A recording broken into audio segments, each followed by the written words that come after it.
Oi, gente, eu sou Maria Siqueira, coordenadora do projeto Esse Menino, e vim aqui para mais uma reflexão sobre a arte e tudo que tange esse universo, que na verdade é o universo inteiro, né? Porque a arte é o jeito eminentemente humano de retratar e se relacionar com o mundo, é o extremo da humanidade, porque todas as outras funções também pertencem aos animais, às plantas, né? Como sobreviver, é, reproduzir, se alimentar, dormir, tudo isso é de todo mundo. Mas a arte ela tem o que é humano. Tem até uma história indiana do Ramayana que fala do tem o deus macaco, né, que é o Hanuman, que ele vai conversar com um ser, que eu esqueci o nome, e o ser fala que capturou a mulher porque ela é muito bela. Ele falou assim, eu não entendo disso, de beleza, isso é coisa para vocês humanos, né? A beleza, no sentido mais amplo, mais profundo, ela é a humanidade em nós. E a beleza é a forma, né? Então parece que é superficial, a gente vive ouvindo, ai, não importa a forma, o que importa é o que a pessoa é, o que tem por dentro. E hoje eu ouvi uma outra história que falava sobre a verdade. Eu até conversei com minha amiga Raquel Fernandes, a gente tem debatido um pouco sobre isso, e Juliana Longuinho também, que participou de uma live com a gente. Ela era uma terapeuta e ela me explicava o quanto a planta, o formato da planta tem a ver com a função da planta, né? Então, uma planta, as plantas compridas, como os pinheiros, por exemplo, elas trabalham com a respiração, porque busca o ar. O alecrim, que é uma planta fininha, né, parece uma agulhinha, ela é boa para foco e outras relações nesse sentido. Então a gente falava do quanto na natureza a forma e o conteúdo têm relação. Raquel, que é chefe de cozinha, ela estava me explicando que a função orgânica das comidas tem a ver com o formato delas, que se parece com os nossos órgãos. Então a noz parece um mini cérebro, ela é boa para o cérebro, né? O tomate é bom para o coração, se eu não me engano. Enfim, tem essa relação que é óbvia e que a gente parece vir ignorando de uns tempos para cá. Né? Assim, a sociedade capitalista produtiva, ela se preocupa muito mais com a função do que com a forma. E às vezes eu acho que isso é mal interpretado no sentido de que como nada externo importasse. E aí a história sobre a verdade que eu estava ouvindo é um conto, fala de um rei que teve um sonho e aí veio um conselheiro e ele perguntou o que significava esse sonho. E aí o conselheiro falou que esse sonho significava um mau augúrio, que ele ia morrer antes que ele ia ver os seus entes queridos morrerem. E aí o rei ficou pé da vida, mandou prender o cara, dar chibatada e o caramba. E aí veio o outro conselheiro, ele falou assim, olha, o outro me falou coisas horríveis, mas eu quero saber o que significa esse sonho. Ele falou, nossa, esse sonho é maravilhoso. Significa que o senhor vai viver mais do que as pessoas que te cercam, que te amam. Nossa, então eu vou ter uma vida mais longa, que ótimo. E aí um falou pro outro, poxa, você falou a mesma coisa que eu falei e eu fui castigado e você, né, foi contemplado com moedas e tal. E aí ele falou assim, a verdade é uma pedra preciosa. Se você taca na cabeça da pessoa, é uma pedrada. Não importa o quão preciosa e bela ela seja. Você tem que entender como entregá-la, arrumar o recipiente, né? Botar numa caixinha bonita, com uma flor.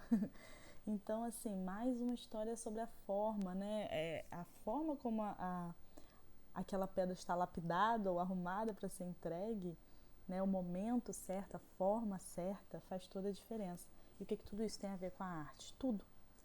Porque parece uma obsessão, né? Porque no livro do teatro do Augusto Boal eu falei sobre isso e eu sempre acabo retornando porque eu acho que esse é o nosso trabalho.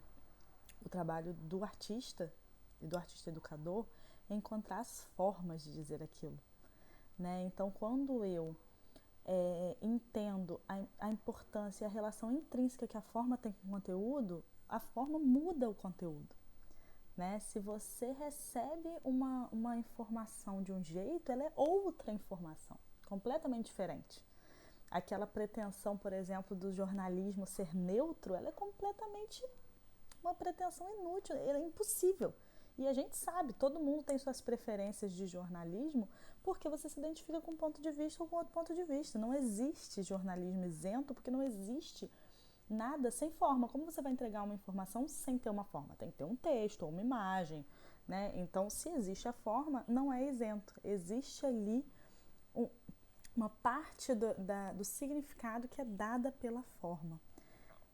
Então, por isso que isso tem tudo a ver com aquela questão que eu falava sobre as estéticas dos oprimidos, que Boal defende que a gente tem que buscar, que não é sobre o que falar, né? Tem muito essa discussão de que acaba que as pessoas ficam falando, querem que as pessoas oprimidas falem só sobre as suas dificuldades. E não é isso, né? Por exemplo, quando eu dou aula para adolescente, às vezes eles não querem falar de coisa de adolescente, às vezes eles querem falar de política, às vezes eles querem falar de saúde, né? Sei lá, eles querem falar de qualquer coisa, mas o jeito que eles vão construir é uma estética deles. O nosso desafio é a cada grupo que a gente encontra descobrir a forma, né? Muito mais do que o conteúdo. Lógico que se eu estou defendendo que uma coisa é intrinsecamente ligada à outra, o conteúdo também vai ditar a forma. A escolha do que eu vou dizer vai ditar a forma como eu vou dizer e vice-versa, né?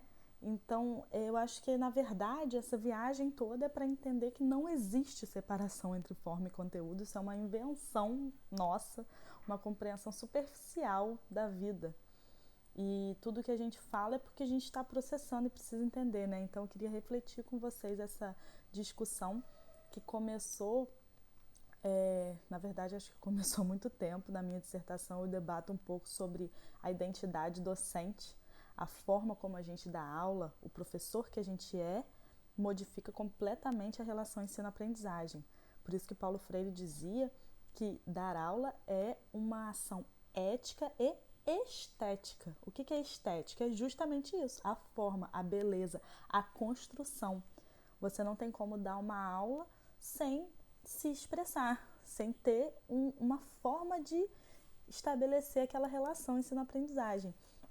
Isso é sua identidade enquanto docente e isso vai modificar completamente a relação ensino-aprendizagem. E o objetivo não é neutralizar isso, né? O objetivo é a gente assumir e entender que não existe relação ensino-aprendizagem sem a construção dessa identidade, dessa estética própria de cada professor. E aí a gente falava também com o Ivan na outra live da estética da pesquisa em arte, né? Por que a gente debate tanto os formatos de pesquisa em arte? Se eu vou entregar um texto acadêmico, se isso cabe? Justamente porque como eu entrego, se é um trabalho de arte, se arte é o como das coisas, né? Eu vou falar de arte entregando de qualquer jeito? Não importa? Claro que importa. A arrumação, a construção, a forma que eu vou organizar para que o meu leitor receba o trabalho vai mudar completamente a recepção. E isso em tudo, né? Isso em tudo. É porque quando a gente fala de arte, isso fica mais gritante. Mas isso é na forma como você tem uma conversa difícil com o familiar. A gente sabe que a forma que você fala muda completamente. Enfim, queria dividir com vocês essa reflexão que tem tudo a ver com a gente, com o nosso trabalho de artista, de professor, para a gente começar a dissolver essas fronteiras e para vocês conversarem comigo. O que vocês acham? Eu tô nessa viagem.